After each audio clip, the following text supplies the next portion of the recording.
রাতের আধারে সড়কের ডিভাইডারে ধাক্কা লেগে দুমড়ে মুচড়ে গেছে মাইক্রোবাস।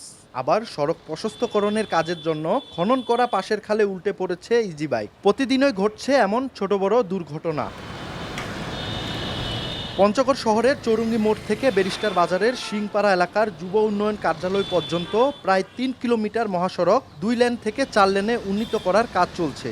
সড়ক প্রশস্ত করার পাশাপাশি নির্মাণ করা হচ্ছে রোড ডিভাইডার। যানজট নিরসন এবং দুর্ঘটনা এড়াতে শুরু হয়েছে ৪ লেনের এই প্রকল্পের কাজ। তবে ধীরগতিতে নির্মাণ এবং ঘন ঘন ইউটার্নে স্থানীয়দের অভিযোগ সুফলের পরিবর্তে বাড়ছে জনদুর্ভোগ। একই সাথে প্রতিনিয়ত ঘটছে ছোট বড় দুর্ঘটনা।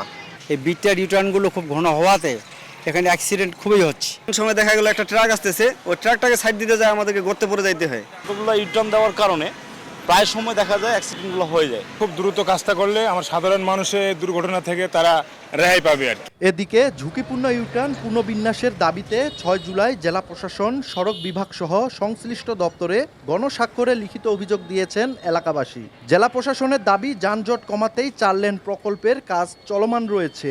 আর টানা বৃষ্টির কারণে কাজের গতি কিছুটা কমেছে বলে জানিয়েছে সড়ক বিভাগ। এই যানজট নিরসন কল্পে রোডস অ্যান্ড হাইওয়ে ডিপার্টমেন্ট আমাদের যে প্রধান সড়কটি সেটা ৪ লেনে উত্তীর্ণকরণের কাজ হাতে নিয়েছে। সেই কার্যক্রম চলমান রয়েছে। যখন বৃষ্টির পানি নেমে যায় তখন আবার আমরা কাজ শুরু করি। আর দ্বিতীয় যে ডিভাইডারটা, জিনিসটা তো নতুন, এখন অভ্যস্ত না মানুষ, এখন হঠাৎ করে ডিভাইডার দেখে হয়তো তারা ধাক্কা টাকা খেয়েছে। তো এটা আর কয়েকদিনের মধ্যে এটা থাকবে না। প্রায় ৪০ কোটি টাকা ব্যয়ে বাস্তবায়ন করা এই প্রকল্পের উদ্বোধন করা হয় ২০২৫ সালের ৩০ নভেম্বর। আগামী ৩১ ডিসেম্বরের মধ্যে কাজ শেষ হওয়ার কথা রয়েছে।